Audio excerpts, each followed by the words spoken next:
नमस्कार, आप देख रहे हैं बहस बिहार की और आपके साथ मैं हूं विवेक। कहीं भी नजर डालिए, कहीं भी देखने की कोशिश कीजिए, संभलने की कोशिश कीजिए, घटनाओं से थोड़ा अलग उन बातों पर गौर कीजिए जो आपकी और हमारी सुविधाओं के लिए दिन रात खड़े रहते हैं। पीठ थपथपाने का मन करता और कई बार थपथपाते भी होंगे, लेकिन जब उनके बारे में खबर मिलती है तो आम नहीं खास भी दुखी होते हैं। हर वो व्यक्ति दुखी होता है कि इसने इतनी पढ़ाई की, इतनी मेहनत की, गरीबी से उठा और सभी दुख दर्द को सहते हुए आज अगर ये व्यक्ति अधिकारी बना है, उसे वर्दी मिली है, किस्मत में तो होगा, लेकिन उसके साथ मेहनत भी उसने की। लेकिन क्या हो गया ऐसा कि लूटने में लग गया? क्या हो गया ऐसा कि घूस की बुनियाद पर एक बड़ा सा महल खड़ा किया? उसे पता था कि ये महल जो है वो ढह जाएगा और इस पर नजर लगती ही लगती है। कई सारे उदाहरणों को देखते हुए भी ना सीखने की कसम खाने वाले वैसे वर्दीधारी जिन्हें आप घूसखोर कहते हैं, जिन्हें आप भ्रष्टाचार में लिप्त कहते हैं, वो बिहार के लिए कोड बन चुके हैं। आखिर क्या हो गया है? उनके मेंटल लेवल को क्या हो गया है? क्योंकि मनस्थिति भी अधिकारी बनने से पहले काफी आपको मजबूत करनी पड़ती है और मजबूत होते भी हैं। आप समझिए, कोई भी अधिकारी नहीं बन जाता। लोग कहते हैं कि घर में एक आईएएस और एक आईपीएस हो जाए तो समझिए तर गए, लेकिन उस तरने के पीछे कितना तैरना पड़ता है, कितनी मेहनत होती है, आप समझ सकते हैं। हड्डी गला देने वाली पढ़ाई और वैसी समझ को लेकर लोग आगे बढ़ते हैं, लेकिन जब घूसखोरी में फंसते हैं, जब भ्रष्टाचार में फंसते हैं, तो लगता है कि यह बहुत ही दुखद है। हम आपको बताएं कि पूर्व डीजीपी अभयानंद ने एक फेसबुक पर पोस्ट किया। उनके पोस्ट को एक बार नहीं, 10 बार मैं तो खुद पढ़ गया, आप लोगों ने भी पढ़ा होगा। और उसमें जो उन्होंने अपने पिता को याद करते हुए जो बातें लिखी और उसके बाद अंत की वो 1.5 लाइनें, जिसमें सारा सार है कि आज वो क्यों दुखी हैं। पूरा बिहार शर्मसार है, लेकिन शर्मसार है, दुखी भी हैं, खासकर वैसे लड़के जो चाहते हैं कि आगे जाकर हम भी आईपीएस बनकर शपथ लेंगे। हमारे साथ आज डिबेट इसी पर शुरू करते हैं। हमारे साथ संतोष पाठक प्रवक्ता बीजेपी से हैं, डॉक्टर सुनील सिंह प्रवक्ता जेडीयू से, अभयानंद जी पूर्व डीजीपी बिहार हमारे साथ मौजूद होंगे और रवि उपाध्याय जी वरिष्ठ पत्रकार। सबका एक साथ बहुत बहुत स्वागत करना चाहेंगे। अभयानंद जी, बहुत बहुत स्वागत है और खास तौर पर स्वागत इसलिए करना चाहेंगे कि आपके पास वक्त नहीं होता पढ़ने पढ़ाने के अलावा, लेकिन जो पोस्ट थी ये हमने जरूरी समझा कि नहीं, आज तो आपको बुलाएंगे ही बुलाएंगे। हमें जरा बताइए, ये बहुत दुखद था और आपकी पोस्ट को देखकर आपकी भावनाओं को हम समझ सकते थे। एक नहीं, कई चेहरे हैं, कोई बालू माफिया, कोई जमीन माफिया, कोई इधर से कोई उधर से। तो हमें जरा बताइए कि बिहार किधर जा रहा है? ये बिहार का जो कोड है ये साफ कैसे होगा? क्योंकि आप उस अध्याय, पहले अध्याय हैं जहां से स्पीडी ट्रायल की बात होती है। आप वो पहले अध्याय हैं जो उदाहरण है जहां से कई ऐसी चीजें शुरू होती हैं जिसके जरिए हम पुलिसिंग को बेहतर से बेहतर बना सकें। लेकिन क्या हो गया हमारी पुलिसिंग को, बिहार पुलिस को? ये प्रश्न जी आपसे है अभयानंद जी। पुलिस एक महत्वपूर्ण अंग अवश्य होता है सरकार का, और उसकी नीति जो निर्धारित होती है वो मुख्यतः 3 व्यक्तियों के सोच पर आधारित होती है जी। एक मुख्यमंत्री जो most of the time home minister भी होता है, एक मुख्य सचिव और एक डीजीपी। कभी कभी ऐसा लगता है कि कोई नीति निर्धारित नहीं हो पा रही है। ये बात सही है कि जो भी नीति होगी वो कानून के कानून में ही निहित होनी चाहिए। जी। कानून के बाहर कोई नीति हो ही नहीं सकती। लेकिन कानून के अंदर कैसे हम मैन्यूवर करेंगे पुलिसिंग के फंक्शन को, ये तीनों लोग मिलकर डिसाइड करते हैं जी। मुझे अभी ऐसा लग रहा है कि ये कोई कॉन्क्रीट निर्णय नहीं है अंदर में कि हम लोग कैसी नीति रख करके पुलिसिंग करेंगे। और संभवतः ये कारण होगा, अंदर की बात तो मैं नहीं जानता हूँ क्योंकि जहाँ बैठकें होती हैं ऑब्वियसली रिटायरमेंट के बाद, तो I am not privy to everything, but लगता ऐसा है कि कोई नीति नहीं है जिस नीति पर आगे बढ़ा जा सकता है।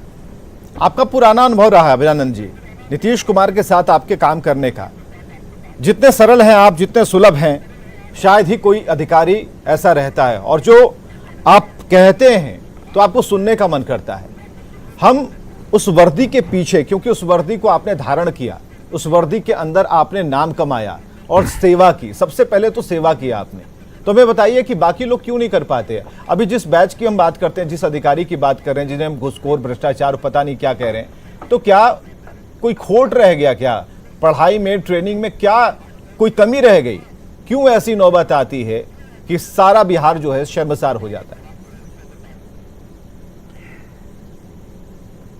संभवतः मैं एक जनरेशन पूर्व की बात कर रहा हूं, और मैंने अपने पोस्ट में जो बात की उसमें उसके भी पूर्व का एक जनरेशन था जो मेरे पिताजी का था। जी जी। थोड़ा भावुक हो गया था, इसलिए मैंने उस पोस्ट को लिख दिया जी।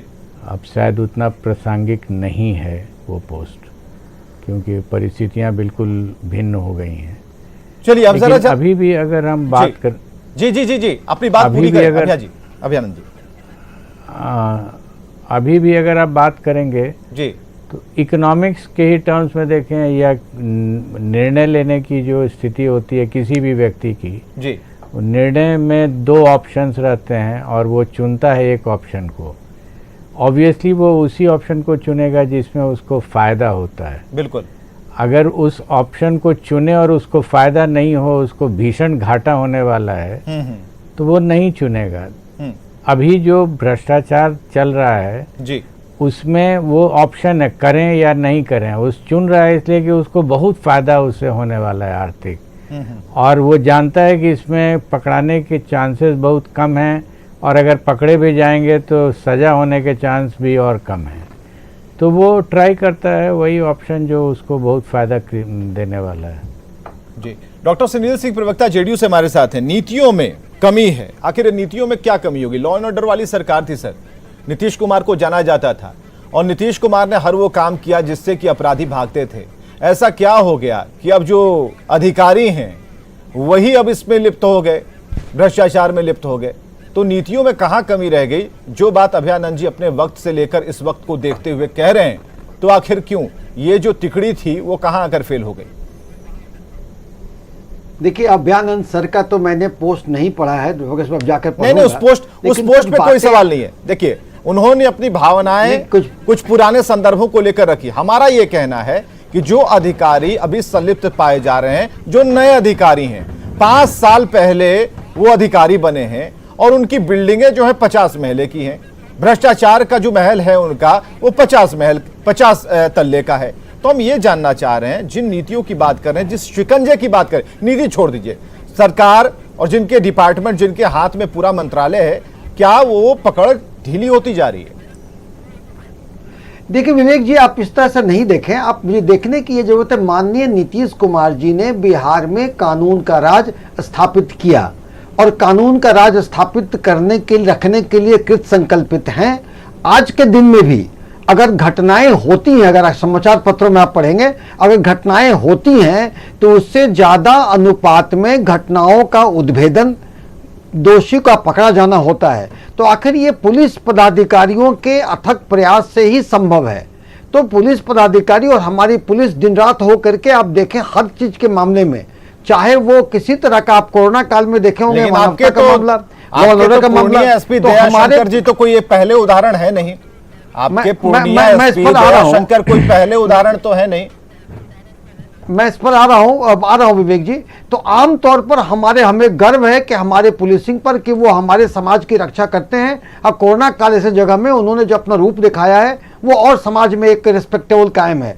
बड़ा ही रिस्पेक्टेबल ये प्रोफेशन है। लेकिन हाँ, समाज में कुछ व्यक्ति वैसे होते हैं, तो अगर उसमें भ्रष्टाचारी होते हैं, तो माननीय नीतीश कुमार जी का भ्रष्टाचार के मामले में 0 टॉलरेंस होते हुए उसी नीति के तहत वो पकड़े जाते हैं। लेकिन ये पकड़े जाने वालों की संख्या आज भी मैं कहूंगा उतना नहीं है। अगर उतना होता तो हमारे यहाँ लॉ एंड ऑर्डर पर असर पड़ता, नीति वो अपनी जगह काम करेगा। नहीं, तो अभयानंद जी का जो सवाल है कि देखिए, जब हम कुछ शुरू करते हैं तो उसकी मॉनिटरिंग भी जरूरी है। हमने ठेकेदार को मकान बनाने के लिए दे दिया और कहा कि आप बना दीजिए। अब उसके अंदर कितना बालू, कितना सीमेंट, कितना गिट्टी, कितना छड़, ये सारी चीजें जो हैं जब तक निगरानी नहीं रखेंगे तब तक काम नहीं बनेगी। अब मंत्रालय जिनके पास है, सवाल उनसे होंगे। आपकी पार्टी है, नीतीश कुमार जी हैं, और पुराना जो तमगा आपके ऊपर लगा है वो है। अब जरा ये बताइए, जो अधिकारी जो पकड़े जा रहे हैं, जिनके ऊपर छापेमारियां चल रही हैं, जिनका कह सकते हैं कि ज्यादा वक्त नहीं हुआ अधिकारी बने हुए, ज्यादा उनके पास अनुभव नहीं है और लग गए कमाने में, समाज क्या सुधारेंगे?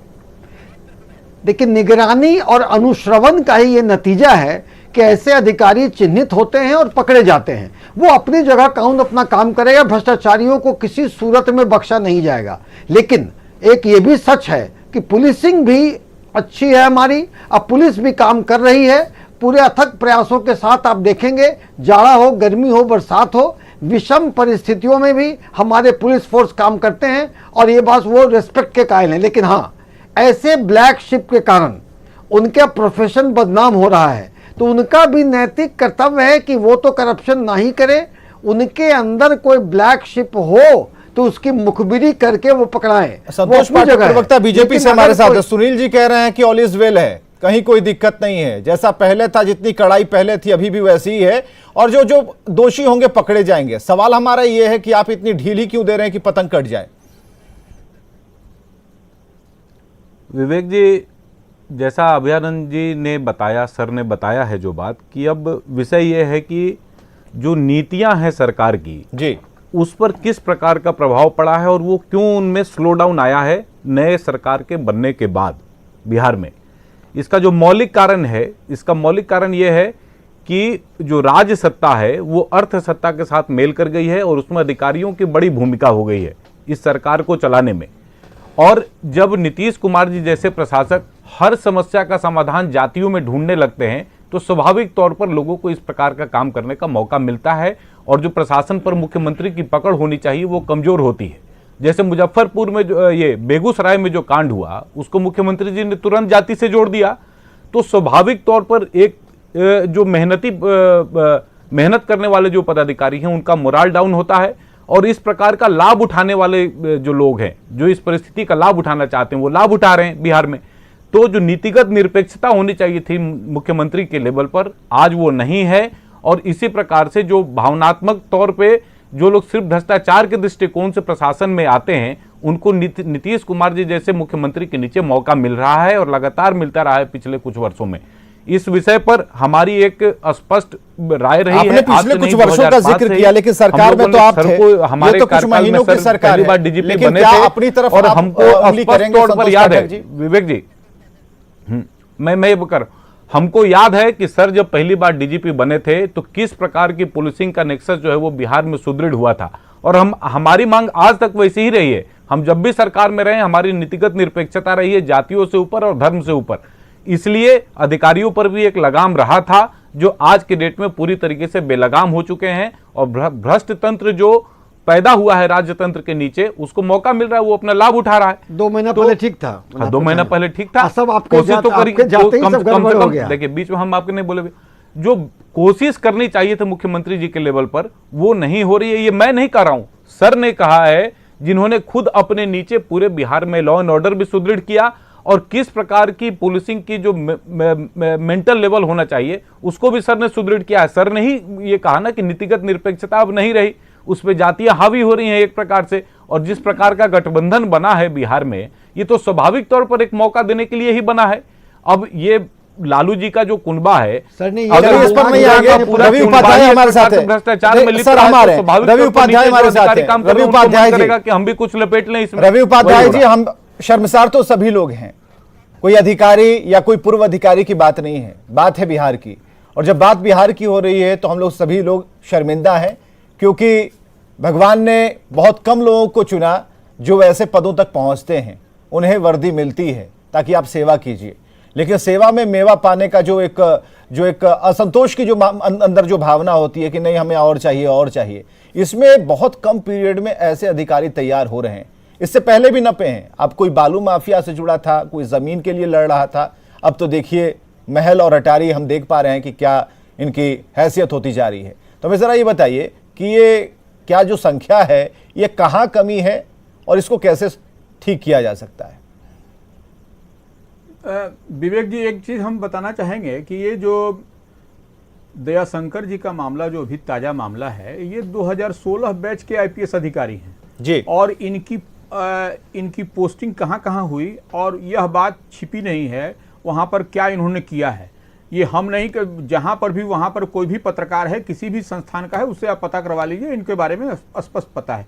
और ये देखिए 2018 में भी आपको मुजफ्फरपुर एसएसपी थे, उनके यहाँ भी छापामारी और वहाँ से भी मिला। ये सब क्रम, यह सिलसिला चल रहा है। बिहार का दुर्भाग्य है कि अभयानंद सर यहाँ बैठे हुए हैं, आप पूछिए इनसे कि हम लोग ऐसे पत्रकार, जब भी कोई पत्रकार डीजीपी को फोन करता था डायरेक्ट रात में 12 बजे 1 बजे हम लोग बात करते थे इनसे, कोई भी हम लोग न्यूज लेते थे। लेकिन आज के डेट में कोई पत्रकार क्या डीजीपी या चीफ सेक्रेटरी से बात कर सकता है? मुख्यमंत्री से तो खैर कोई माने शैडो ही माने उनका दिखाई पड़ता है, वो अलग बात है।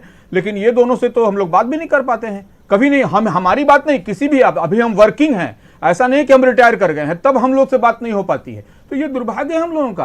अन्य तो हम लोग पूछिए बैठे हुए हैं कि हम लोग घंटों जाके बैठे रहते थे और हम लोगों को सारा, और इनके ही समय स्पीडी ट्रायल और वैज्ञानिक अनुसंधान की जो बात आज सब लोग करते हैं, इन्हीं का सिखाया हुआ गुड़ है और यही पर आज पुलिसिंग हो रही है।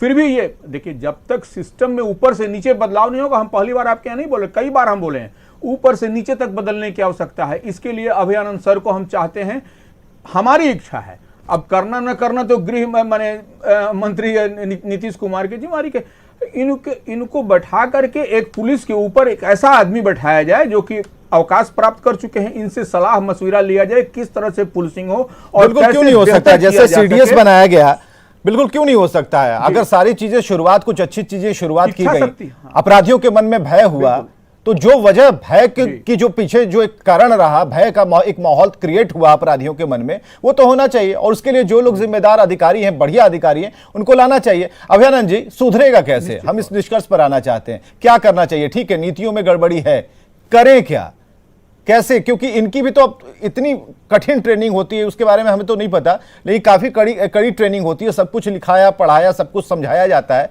बावजूद इसके बस ये नोट कमाने में लग जाते हैं। कैसे सुधरेगा सर?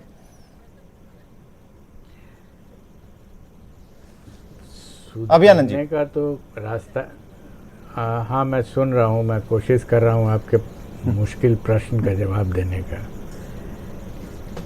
मैंने भी बहुत कोशिश की समझने की कि वो कौन सी एक चीज़ है जो निश्चित रूप से सुधार ला दे सकती है, और अगर मुझे उसको व्याख्या करने के लिए छूट दी जाए तो मैं एक वाक्य कहूँगा जी।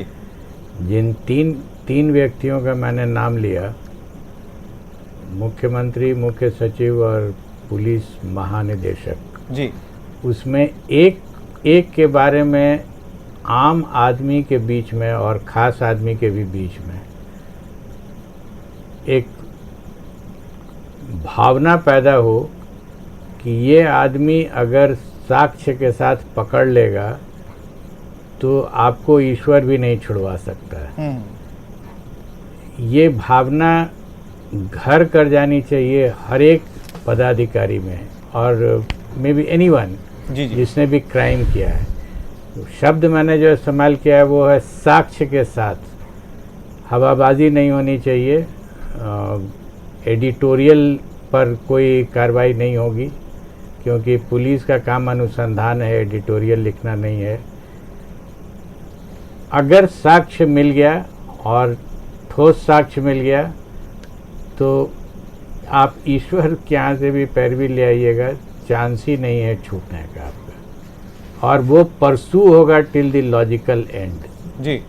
लॉजिकल एंड का मतलब होता है सिर्फ उद्भेदन नहीं, उसका ट्रायल, उसकी सज़ा, उस सज़ा का appeal, till the law comes to a finality जी जी।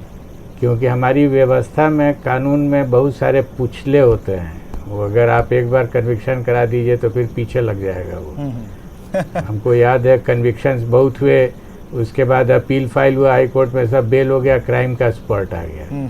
मैंने पता किया तो मालूम है बेल का ये अपील का चक्कर है हाई कोर्ट में। फिर अपील हमने लगवाया, अपील में परसू किया, स्पीडी अपील का कॉन्सेप्ट आया, जी जी फिर बेल कैंसिलेशन का आया, फिर मैं आपको बताऊं कि जो जितने लोग करप्ट लोग के यहाँ रेड हो रहा था जी उसमें मैंने पहले उन लोगों को प्रस्ताव दिया कि कैसे डिसमिस किया जा सकता है, कानून में अड़चन को हटाते हुए डिसमिस कर दें, और लोग डिसमिस हुए उस समय। जी क्यों नहीं हो सकता है? अब जैसे इस व्यक्ति ने बहुत सारे प्रॉपर्टी एक्वायर किए होंगे जी जिसका कोई उल्लेख उनके प्रॉपर्टी रिटर्न में नहीं होगा, तो एटलीस्ट इतना तो चार्ज एस्टैब्लिश है ना कि उसने सरकार से झूठ बोला है। इसी के लिए आप प्रोसीडिंग कीजिए और डिसमिस कीजिए, और 1 महीने में डिसमिस कीजिए, और ये क्यों नहीं हो सकता है? तो जितने लोग का इस तरह का केसेस हुआ है, डिस्प्रोपोर्शनेट या रेड्स हुआ है, तो उनको प्रोसीड अगेंस्ट कीजिए, प्रोसीडिंग को मॉनिटर कीजिए और उनको डिसमिस कर दीजिए। जी इसीलिए मैं कह रहा था कि वेइंग फैक्टर क्या है, पॉजिटिव है या नेगेटिव है। उसको अगर लगेगा कि हमको फ़ायदा हो रहा है क्राइम करने से, हाँ। तो वो करेगा, घाटा को अंडरमाइन कर देता है। बहुत बहुत शुक्रिया अभिनंदन जी, समय निकालकर ये बात बताने के लिए, और आपको लाने का मकसद यही था कि सरकार सुने। पूर्व डीजीपी ही नहीं है, आप एक अभिभावक हैं, और खासकर क्राइम को कैसे कंट्रोल किया जाए वो आप सूत्र हैं जिसके जरिए हम कई ऐसे हिसाब किताब को बराबर कर सकते हैं। जरूरी है कि भाई जो सरकार है या सरकार के प्रवक्ता हैं यही बात लेकर पहुंचिएगा कि अभिनंदन जी ने आज की डिबेट में ये सब कहा है, और इस पर अगर काम कीजिएगा तो फायदा मिलेगा। नहीं समझ में आता है, जल्दबाजी में अगर कुछ कह गए होंगे तो अभिनंदन जी को बुला लीजिए, कुछ सीख लीजिए। लेकिन क्योंकि पब्लिक जो है ना, आम जनता है, वो चाहती है कि सुकून से रहे, उन्हें कोई ऐसी बात नहीं चाहिए। और जो अधिकारी हैं अगर उनको ऐसा हो गया कि हमें कमाना ही है, तो भाई ये सब नहीं चलेगा बिहार में, क्योंकि एक कड़ा नियम कानून आपके लिए है, आपके ऊपर भी निगरानी है, आपके हर कदम पर एक निगरानी का आदमी जरूर है जो देख रहा है कि आप कर क्या रहे हैं, कैसे केसों का निष्पादन कर रहे हैं या केसों के एवज में पैसे ले रहे हैं। बहुत बहुत शुक्रिया, इस पैनल को बहुत बहुत धन्यवाद कि आज एक सार्थक बहस हुई, अच्छी बहस हुई, और वर्दी वाले घुसखोर बिहार के लिए कोड ना बने, इसके लिए सरकार को जागरूक होना पड़ेगा। जिन 3 कड़ियों की बात पूर्व डीजीपी अभिनंदन ने कही है, ध्यान से आपने सुना होगा, तो अमल में जरूर लाएंगे। खबरें लगातार जारी हैं।